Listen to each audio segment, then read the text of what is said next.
Hello, everyone. Welcome to another edition of the iOS Lead Essentials podcast. I'm Mike. And I'm Kayo. And this week, we're going to dive into the topic of test-driven development. As always, answering two questions we receive. Let's go. So what is test-driven development, or TDD? Okay, TDD is a software development practice. A process. It's a process, exactly, that drives implementations by writing tests first. Right, so the tests are going to guide the implementation. Exactly. Which means you need to know what you want first. Exactly. That's why it's such a valuable process. It makes you think what you want first. Yes. You write the specification you want, the behavior you expect your system to perform, and then you implement the behavior, and you can guarantee that the system does what you want. And you do it in short cycles, which improves productivity. That's exactly right.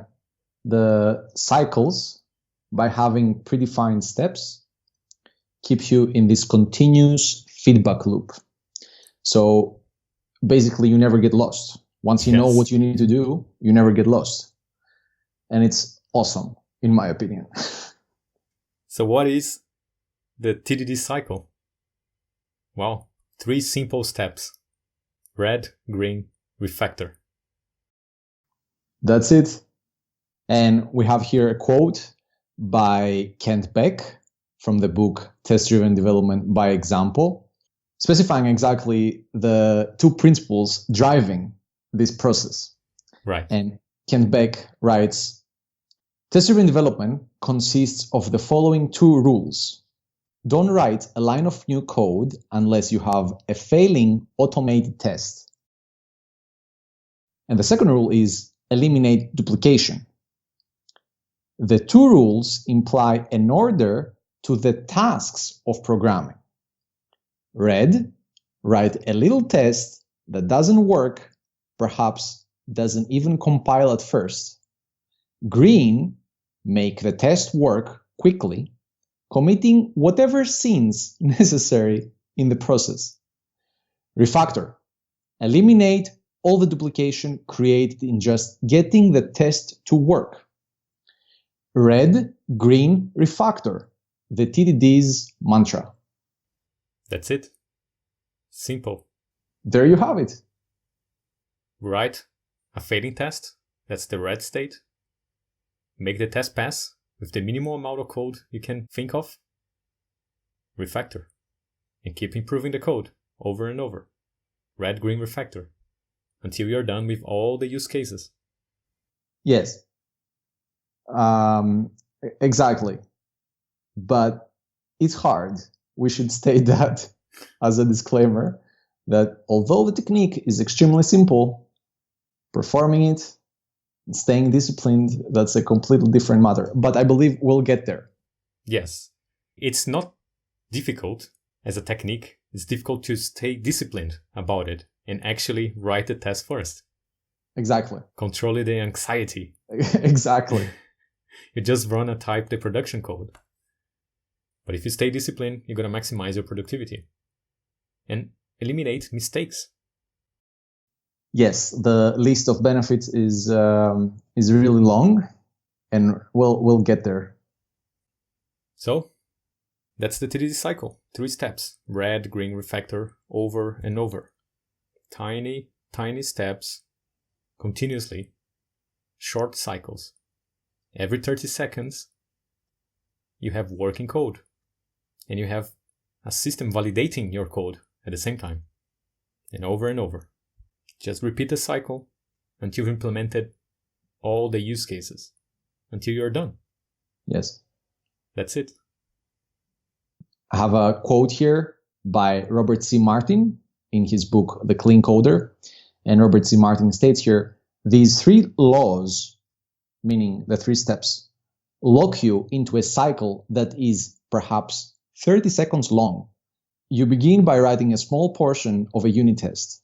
But within a few seconds, you must mention the name of some class or function you have not written yet, thereby causing the unit test to fail to compile. So you must write production code that makes the test compile, but you can't write any more than that. So you start writing more unit test code. So a compilation error is considered a failing test. Yes. It's a red state. Yes, exactly. That's one of the misconceptions, that you need to have always a failing assertion. But that's not always the case. Yes. If it's not compiling, you have a failing test. The compiler is telling you something is wrong. Then you make it pass. Exactly. But it's also counterintuitive, because the red state, although it is red, it is the first step, right? Yes. So now it's something good, actually. But if you don't do TDD, if you are conditioned to just dive right into the production code, you may think this is a bad thing. Like, it's a bad state to be in. I must get out of this state with no matter the cost, right? This is now extremely different. It's the opposite thing. You want to be in the red state. Yeah, initially. And then you want to pass that state. Yes. And you use both assertions, like a testing framework, and the compiler as well. Yes. You're having the type system guide you as well. It's not one or the other. You use both in your favor. Exactly. And we are lucky in Swift to have that. Other languages don't even have that. Dynamic typed languages, they don't have the compiler to guide them in these steps. So we even have more help there. More feedback, let's say, faster feedback. Yes, exactly. That sometimes gets in the way, but overall, you can use it in your favor. All right. So why should we follow test-driven development? What is the benefit? For me, the biggest benefit is designing the application from the client point of view. Because when you write the test first, your test is the first client of your APIs. Right. And for me, that's extremely beneficial, because you're writing normally applications and components to serve some client. Always, right? Yeah, so it's better to develop and design your APIs from the client point of view. Mm-hmm. Exactly.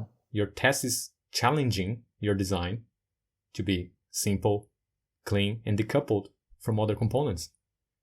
For me, that's the biggest benefit, the emerging design you get from it. Yes. Because of the constant feedback loop and the constant challenge you get from the tests, asking you to make decisions about decoupling your system and making it easy to test. If you write the test first, you cannot write untestable code. It's just impossible. Exactly. And I really like what you're saying here, because many times we have this idea of what a component we think we want it to do. And perhaps it's like a specific technology that we're going to use, specific APIs. But down the road, we realize that, okay, now this component that does what I thought it should be doing, it doesn't play nicely with another component that it's going to use it. Or I didn't think about specific edge cases or states the component can find itself in. And now you have a problem there, a big one. Because maybe other components are depending on your class, whatever, right now, and the cost for changing everything is too high. So what I get from what you're saying is that you can catch these things early. Yes. Then the cost for finding out is extremely low. So I wholeheartedly agree with you. It's a fantastic technique. Yeah, the constant feedback you get, the constant challenge to simplify your design you get from the test is just super, super valuable. Right? As you said, like sometimes you have a weird design that has too many dependencies in a class. The test is going to challenge that, because it's going to be hard to instantiate that object with all the dependencies it has. It's going to force you to create some abstractions in between and even separate some objects. Some people say, well, I don't follow TDD because I don't want to create 5 mocks to instantiate my class. Well, first of all, why do your class need 5 dependencies? And why do you need to mock them? That's the signal. Sounds like this class is doing too much. So this is a test challenging your design. Yes, it is hard to test that. But that's the value of the test. It's telling you you're doing something wrong. Simplify the design. Decouple those dependencies. Yes. And that's the repetitive nature of test-driven development. Because let's take the example that you just mentioned. If you are to instantiate once in the production side a class that has 5 dependencies, let's say it uses initializer injection, but nonetheless it's 5 dependencies, and you're doing it once, right? It's harder for you to understand that there might be a problem there. Now, if you're going to use this class all the time in the tests, let's say 5 times, 10 times, if you're test driving this class, then it's much easier to identify and understand that 5 dependencies can be a signal that something is wrong with your design for this class. How else are you going to get that? I don't know any other way that is as fast, gives you, as you said, the fastest feedback of all, and can improve your design. Yes. Another dependency injection problem you would catch with tests is the ambient context. If you need to set up a dependency in the setup method and then reset it in the teardown, you have some global dependency. Exactly. And your test is challenging your design. It's telling you, look how many steps more you need to do to guarantee you are in the right state. Again, a challenge posed by the test. Yes. Not only that, it's documented there. It runs all the time. I mean, that's a pretty good reason. So that's the other benefit. You can prove your system does what you expect by pressing a button at any time. And if you did it correctly, it should take seconds, sometimes less than a second, to show a green state, telling you that everything's fine. Carry on. Yes. Now, what you're saying comes opposed to the traditional means, I guess, running the simulator, making sure that your latest change didn't break anything else, everything shows up perfectly, which can take, it's a repetitive process that takes perhaps minutes. And if you account for build times as well, then, or I don't know, the times that you have to reset the simulator or some weirdness going on, then it can take a lot of time. So you mean manual testing, right? Yes. If you don't have an automated way of doing it quickly, yes, and you have to actually run the application, navigate to the screen you want, tap on the screen, drag things around to validate the system does what you expect. And you keep repeating this. And it takes minutes and minutes and it accumulates. Yes. At the end of the day, you're much less productive than if you have an automated way to proving it in less than a second. Yes, exactly. Another very big advantage, I believe, is the part of refactoring that TDD brings, because refactoring in TDD is baked in the process. Yes. It's the last step. It's a red, green refactor, right? So that's opposed to, again, non-TDD performing teams where they usually allocate time in the schedule for refactoring. And as we mentioned last time in the previous podcast, that's not refactoring, that's rewriting parts of the system. Yes, especially if there are no tests. Exactly. You don't know if you're breaking something. Yes. So you never have to do that because you are doing it as you're writing your code, as you're delivering your features. This is part of the process. Yes. So you're never going to find yourself in this state that the code base is a mess. The code base is always tidy up, ready for the next requirement. It is ready for change. And that's something extremely valuable if you're a business, especially because it can allow you to move fast. It can allow you to, test stuff, experiment with stuff, with ideas, right? Validate your vision. And who does that? Us, the developers. So if you're able to do these things, if you're able to help the business do these things, it's it leads to remarkable stuff, a career, for example, remarkable career. Yes. So that's it. Is TDD valuable? Yes, of course it is. Should you follow TDD? Well, in my opinion, you should.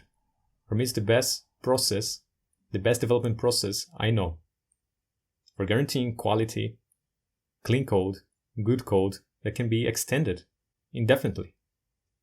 I don't know any other process that delivers such good quality results and maximizes the productivity as TDD does. And apart from all those benefits, at the end you also get the full coverage. The full coverage that allows you to keep refactoring and extending your application. Yes. And eliminate regressions, of course. Next question. Should I write all the tests first and then implement one by one in TDD? No. One test at a time. You don't need to write all the tests and then implement them. No. Write one test, make it pass. One test, make it pass. One by one. Follow the process. Red, green, refactor. If you're writing all the tests first, that's not TDD. That's something else. Exactly. And prepare for a lot of compilation errors and build errors on Xcode there if you're writing all the tests at once. Yes. I don't think that would be very productive. No. No. But there is the merit of knowing what you want to test first. For example, if you know the requirements for a class, you can break down the requirements and you can translate its requirement to potentially a test. So you have this checklist, basically. Right. And then what you're doing is just scratching items off the checklist by implementing the test. But a checklist doesn't need to be code. It could be simply a checklist. I'm talking about literally a checklist. Yes, right. Exactly. Like a text. Could be a use case. Yes. A user story. And you can even break down the checklist and implement with your pair or just simply in parallel with other people. Yes.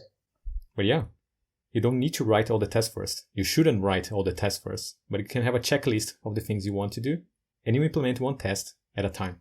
Yes. Red, green, refactor. Write a failing test, make the test pass, refactor. That's it. Next question. Can I write the test after in TDD? No. You cannot write the test after and call it TDD. That's something else. That's not TDD. So yep. In TDD, can you write the test after? No. Next. Can I write the test right after? Right after the implementation in TDD. So I wrote implementation and wrote the test right after. It's still part of the cycle. So we're talking not even seconds here, like just a couple seconds perhaps. Yes.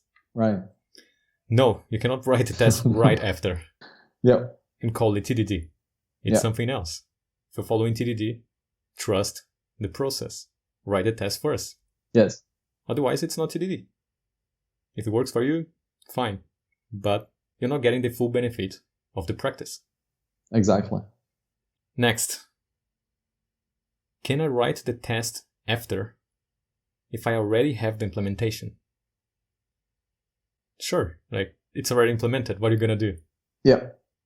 If it already works, you're going to start questioning, do I even need to test it? And just prove it works? Yeah. Yeah. Sure, it's already there. What are you going to do?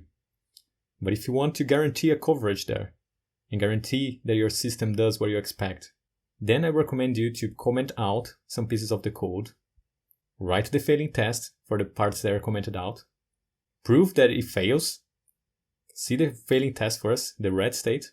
Yes. Then you want comment and see if the test pass.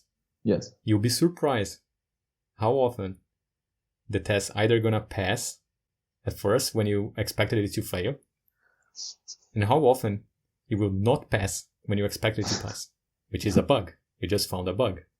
Exactly. So if you write the test after, it's gonna take much longer. You need to do all this work, commenting out, commenting back in, also, you already tested it manually. How much time you already wasted. Yes. And now you're going to write the test after. So, can you write the test after? Yes. That's not TDD. It's just a different development process. But yeah, sure, you can do it. There's no can I. Yeah, you can do whatever you want, right? There's no one forcing you to do things. But if you want to get the full benefit of TDD, you write the test first. You see a failing test, then you make it pass. One thing at a time, so you never do more work than you need to. Yes. That's it. You're going to maximize your productivity if you trust the process and you follow the process with discipline. So can I write the test after if I already have the implementation? Sure. But next time, write the test first. Yes. Next question. What if I have a tight deadline? I don't have enough time. Can I write my tests after? Right. If you don't have time to write the test first, how can you have time to write the test after? Or even to finish your implementation? What I think the problem is that you don't have the skills to be productive with TDD yet. So you need to practice a little bit more, maybe a little bit more time. Exactly. The skills are not at this level where they can understand that writing the test first is actually quicker. So the assumption here is that there's this deadline, whatever, and writing tests will slow me down. Well, that's not the case. Writing tests might give you the idea that you're going to slow down. But the truth is that if you account for all processes of the development and testing and design cycles, then it's going to be extremely faster, especially in the long term. Yes, exactly. If you're thinking just about the short term, maybe right now you need to practice a little bit more and get good at it. So you might have to compromise and not write the test first. But the more you keep pushing the practice, the longer it's going to take you to get productive at it. Yes. So it's a virtuous circle. You're not going to be able to get good at the practice if you just keep skipping the step. Yes. You need to practice to become productive at it. It's not a practice problem. It's a skill problem, probably. Or if you actually don't have time and you have the skills, you have a time management problem. Yeah, exactly. You need better estimations. You need to communicate better with your boss, with your managers, with your employers to earn the time to do a proper job. Yes. Because maybe you're going to accept all the deadlines they send to you because you want to be a team player. But at some point, it's going to accumulate and you won't be able to deliver anymore. So you need to be responsible there and say, no, I cannot meet the deadline and deliver a good job. It's either a skill problem or a time management problem, not a practice problem. If you want to follow TDD, you need to become productive at it. That's it. Okay, and I have another quote here by Robert C. Martin's Clean Architecture book. And it's actually a quote within a quote. Okay. It's inception here. Robert C. Martin says, Dijkstra once said, testing shows the presence, not the absence of bugs. In other words, a program can be proven incorrect by a test, but it cannot be proven correct.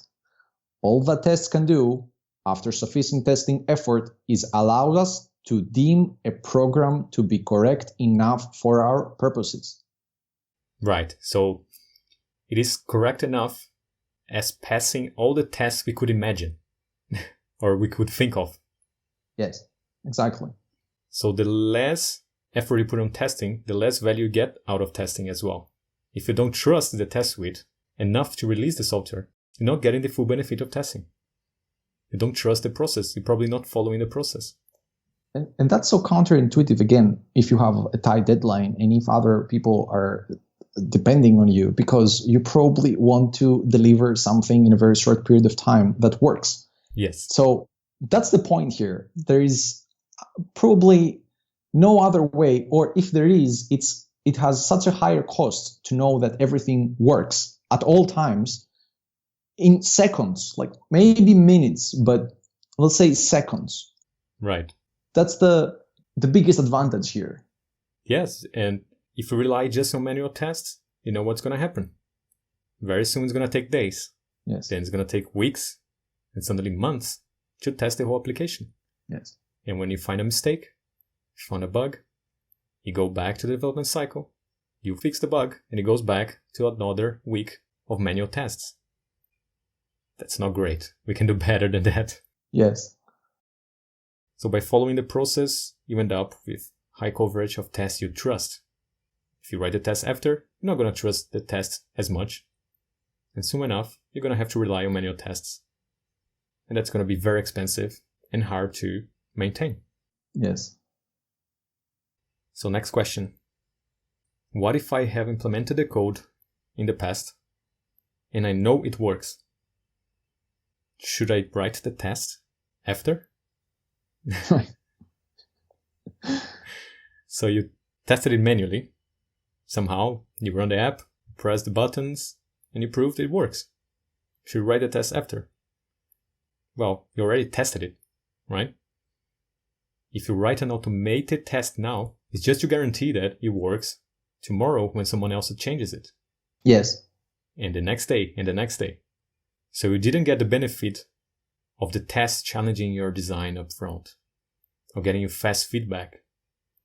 You did it manually by running the app. That's fine. It works. Now, if you are concerned about someone changing this code tomorrow, then you should write the test. But if you write the test first, you get all the benefits. Now you're getting just a tiny benefit of tests. So if you care about tomorrow, yes, write the test. But next time, write the test first. Exactly. That's it. Very simply put. Yes, write the tests. Next time, write the test first. Don't even let that happen. Don't let it be a possibility. Yes. Or if you're going to say, this code is never, ever, ever, ever going to change, maybe don't write the test. But then when it changes, you write the test before you change it. Yes. Okay? Because it will change. You have to change the piece of code you think it's never going to change. And if it doesn't have tests, you write the test first, and then you make the change. Next question. What if I know what I'm doing? Classic. What if I know what I'm doing? Can I skip writing tests then? I think that's fine. It's one of those rare cases that if you know what you're doing, it's fine. Is it? No, like, of course not. Okay, you got me there. For real. What does it even mean? I know what I'm doing, And it's not just you. Like, maybe you know what you're doing. Maybe, I don't know, you're a genius, like, fantastic programmer. Well, never wrong. Yeah. You're never wrong. Yes. It doesn't matter. I mean, you're supposed to work as a team, in a business, and other people probably are wrong. And you need to account other people in your development cycle, in your process, and like everything that has to do with how you operate. Okay, so if you're not humble enough to admit that you can fail, at least think that other people can fail. So write the test. Yes. Write the test for us. Exactly. And be more humble next time. Yes. Exactly. And it shouldn't be that hard. Like, if you know what you're doing, it shouldn't be that hard for you, right? That's the other thing. Yeah, exactly. So if you know what you're doing, can you skip writing the test then? Well, it's up to you, right? No one's forcing you to write the test. But if you want to maximize your productivity and your output, yes, I think you should. That's my opinion. Next question. Is there a point I reach in my career that I'm so good that I don't need to write the test anymore? I can just implement the code perfectly. Right. I hear that a lot from beginners. Yeah. It's like they think there's this state you get into after 10 years of coding, 20 years of coding, where you never fail again. Yeah. You're so good, you know everything about software. You can write any kind of software, you can do anything perfectly in the first try. But that's unrealistic.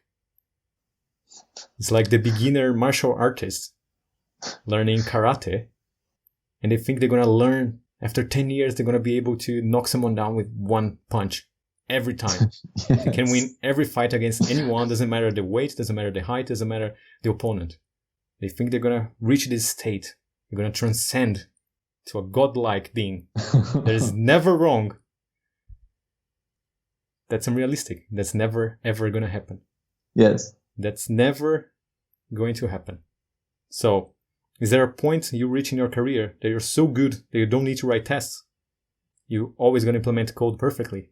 No, there is no such time. There is no such time. We learn those practices from people that have been coding for over 40 years, and they still follow the process. Every time, red, green, refactor. The sooner you accept that you're not perfect and you would never be, the faster you're going to maximize your productivity and get into the practice and trust the process and get all the benefits. That's it. You're going to get better over time, but you'll never be perfect. If you want to maximize your output, if you want to maximize your productivity, you need a good development process. And we recommend test-driven development. Yes. As your development process. Are there others out there? Yes. I don't think they are so effective as TDD. But give it a try. I tried a bunch of them. TDD was not my first, my second, my third, or my fourth development process. But so far for me, it's the most productive.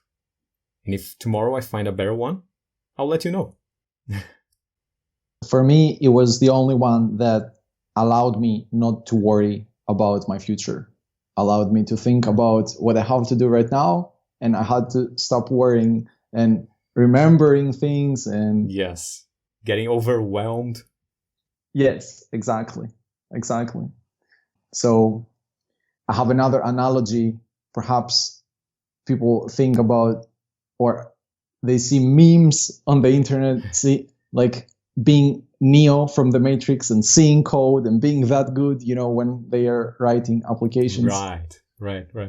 You want to be the opposite. You want to be Morpheus, where he says again. Yes. The same thing again and again. Like, just forget being in the Matrix and seeing the code. We can't do that. But we can be extremely disciplined. And as you said, 40 years, there are people out there that we learn from, and they've been doing these things for 40 years. Well, it seems that they know what they're doing now, and they're pretty good. They're pretty good. Exactly. They're fast. Yes. And they're doing these things. They're practicing, and that's their style of writing code.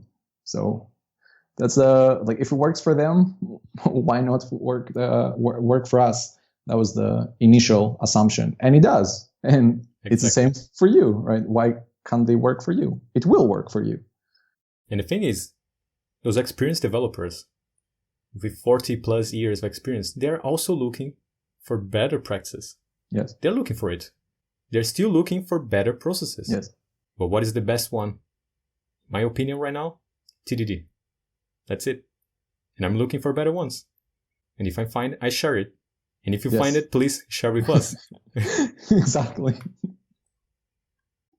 Next question. How can I write a test first if I don't know what I want to test? Well, let me send this question back to you. How can you write production code if you don't know what you want to implement? The problem is not with test-driven development or test first. The problem is that you don't know what you want to implement. If you know what you want to implement, then you can write a test. You can write an assertion. Exactly. That's it. If you don't know what you want to test, go back to the requirements. Clear your mind. Be sure what you want. Create a checklist. Yes. Write some use cases. Refine the user story. Ask questions. That's it. If you do these things, you're going to see how much easier it is to write the test first, by the way. Again, that's another benefit of testing. This quick feedback. I don't know what I want. Fantastic feedback. Go find out what you want. Yeah. By the way, if someone out there, a viewer, has this assumption that we know, for example, all the time what we want. Like that's why we do these things, because we don't know, right? And we want to just minimize the probability of doing something wrong. Yes.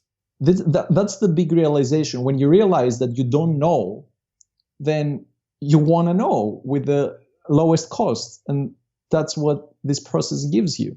Yes, eliminating assumptions. Yes. If you have a bad requirement, you're not sure what it means, and you're like, I think my job is to assume and find the answer on my own. But if you waste days or a week implementing something completely wrong what your client wanted, you have a big problem there. Yes. It's better to clarify, be 100% sure what you have to implement first. And when you know 100% sure what you want, it's easy to write the test. If you cannot write the test, it's a symptom. You should clarify what you're trying to do. Go back to requirements, talk to people, clarify it, document your findings so other people can also learn. Then you write the test. From my experience, I think this is also a symptom for more junior level developers of just copying and pasting code, because you don't get the chance to truly understand what is going on. What is the code that you just pasted actually is doing, or what is not doing, which all these are requirements. And that's extremely important for avoiding bugs and regressions. So be sure what you want before you start coding. When you do that, it's easy to write the test first. Next question. How can I learn to test first? Study, read books, courses, practice, practice, practice, apply, apply, apply, learn again, read more books, more courses, pair with senior developers, apply, apply, and apply again. That's it. Have Morpheus in your mind. Again. That's it. Takes time. There is a learning curve there. The TDD learning curve is quite difficult. Yes. If you have a mentor, you're going to cut down so much time. It's going to be so much faster to learn with a mentor, pairing with someone. If you don't have that, you're going to have to practice on your own. It's going to be a bit harder, but you can do it. You need discipline. So how did you learn? How did you learn TDD? Right. So I learned from developers that I admired that this practice existed. And then I was curious as to what it was, because they were mentioning all the time TDD and we write the test first. And I'm like, this doesn't make any sense. Doesn't make sense. No. Why would you write the test first? But when I saw how fast they were doing their features, or like how fast they were working in the screencasts, I mean, I was blown out of my mind. I'm like, I want to do that. This is cool. Yes. And I don't care if it's right or wrong. It works for this guy, and this guy now in my mind is like, he's the authority. He's the man.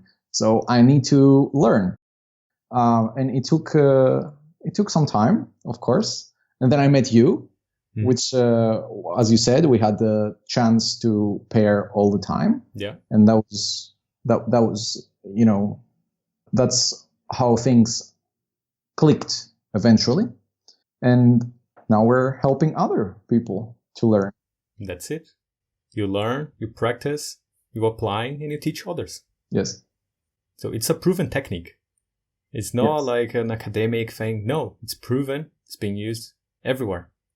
Every language. Every platform. It applies to Java, Swift, C, Ruby, everything. It's a process. And it's a proven process. If you want to learn how to test first, we have free videos. Entire series for free on YouTube. Yeah. Watch it, practice, ask questions in the comments. But do it. It's a proven technique. Yeah. It's been documented in books, courses. You just need to trust the process, follow the process with discipline, and you're going to learn. It's going to take some time, but you're going to learn. Next question. I write tests first, but when there is requirement changes, I end up breaking all tests. How can I avoid changing my tests when I change production code? I think the question is, how can I write more flexible tests? Yes. Because, okay, first step, you're writing the test first. Awesome. That's it. Now you're going to more advanced techniques, how to decouple your tests from the production code structure. And that's the next level. Yes. Now you're creating flexible tests. And that's what you want. Because just writing the test first does not guarantee that. If you're writing the test first, but you are coupling the tests with implementation details, with private implementation details, with even internal implementation details, that's a problem. Your test should be a client of your APIs. So ideally, the test should only go to the public interfaces as a client. You should not know about implementation details or private implementation details. So what you need to do is to learn how to decouple the tests from the production code structure. Once you realize this idea that the tests are code that you maintain, and they're not just something that you do ephemerally and they are discarded or they're a second-class citizen, then you understand that the same principles that apply on your production code are going to apply on your test code. But as you said, that's like, it's a next level thing, which is fine. You know, just listen to these things now and they're going to click at some point. But the abstractions must be there. Otherwise, you run into this problem where every time you change your implementation, your test need to change as well. As a standard example is, let's say you have a UI that shows a list of things, and this UI is implemented with a table view. Now, if you are mentioning in your test the table view, then your tests are coupled with this component, the table view, right? Now, let's say you want to use a collection view for some reason. Now, your tests will have to mention the collection view. They will have to refer to the collection view. And that's a problem. Yes. What you want, ideally, there is an abstraction in between where your tests don't know about these things. And it's even worse when a change breaks multiple modules. Yes.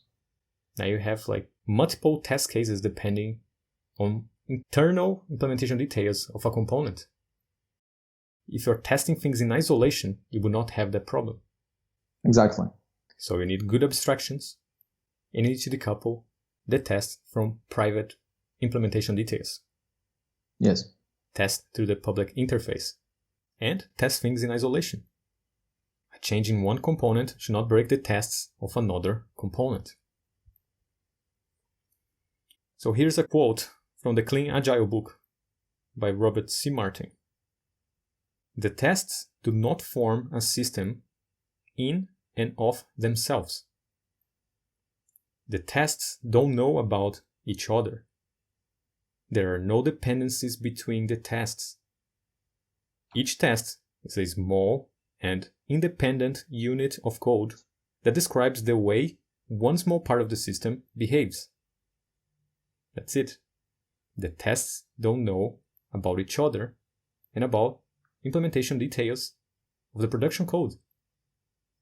You need flexible tests so you can keep refactoring and changing the structure of the code. Otherwise, the test is going to get in the way. And what do people do when the tests get in the way? You comment them out, you delete them.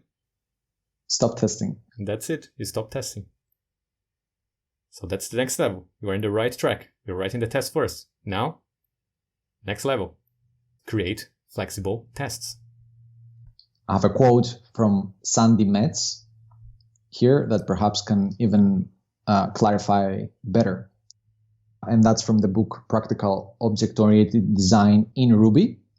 And Sandy says, when testing, it's useful to think of your application's objects as divided into two major categories. The first category contains the object that you are testing, referred to from now on as the object under test. The second category contains everything else. Your tests must obviously know things about the first category, that is, about the object under test, but they should remain as ignorant as possible about the second. Pretend that the rest of the application is opaque, that the only information available during the test is that which can be gained from looking at the object under test. That's it. Test things in isolation. Yep. And that's a skill you need to master. Good abstractions, test things in isolation. Exactly. It's a very valuable skill. And again, you should treat your tests as a first-class citizen. The rules of TDD also apply to your tests, right? The refactoring phase, for example, doesn't go only on the production side. Yes. It also goes on the test side. And these are the things that you want to look out after you have gained some confidence and you can write tests first. The next step is to start refactoring your tests, start creating these abstractions that decouple them from implementation details. Exactly. You should refactor production code and test code. That's it. Remove the application, add some abstractions, everything you need to do to improve the structure of the test as well, to make the test more flexible, more decoupled from implementation details. This is what you do during the refactoring phase. Yes. So that's it. Next question. I work with seniors that don't test their code and don't let me test mine. Why is there so much resistance from experienced developers that don't want to test their code first or even after? Well, that's very common because most developers don't learn how to test their code when they learn how to code. Yes. So naturally you think you should just write the code, you manually test it, you prove it works, over time you get better at it, Yes. and you don't need to write automated tests. You know what you're doing. That's how I used to think, because I learned how to code without tests. For a long time, that's what I did, until I met good mentors that taught me the value of tests and how to do it effectively. And then my productivity skyrocketed. Then I get much better opportunities. Then the deliveries I could produce were much, much better. Yes. And a lot of people, they're experienced, they've been around in the industry for a long time, and they are successful. They never experienced a project with good mentors. And how more successful they can be by following the process. Yes. So if they are successful not doing the process, why would they start doing it right now? That's the question. But the problem is that they don't let you test your code. That's a problem. They're micromanaging you. Let's say your lead does not let you test. That's a problem. Maybe you should find a new team. Yeah. But the reason why they're resisting to write tests is because they've been very successful for a long period of time without tests. Why would they start doing this right now? They don't see the value. Now, if you see the value, and if you see that it's going to be valuable for your career, you better find a team that cares about this. Yes. Otherwise, they're going to impede you from progressing. Yes. Because the companies nowadays are mandating much more testing skills than they were in the past. So for future generations, it's going to be harder to get a job if you're not good at testing. Yes. Automating the testing. And again, in my opinion, TDD is the most effective development process. So if you care about it, if you want to achieve a remarkable career, and you don't want to risk it, maybe you should find a team with seniors that support you in your journey. And I think that's enough for today. That's it. We covered a lot. Again, if you want to learn TDD, we have an entire series on YouTube for free. Just follow it. And for people that want to go one step further, want to learn more advanced techniques, want to achieve a remarkable career, then you can join us at the academy.essentialdeveloper.com. Awesome. Okay, this is going to do it for this edition of the iOS Lead Essentials podcast. Leave us your comment, your thoughts, your feedback, and we'll see you again next time. Bye, y'all. See ya.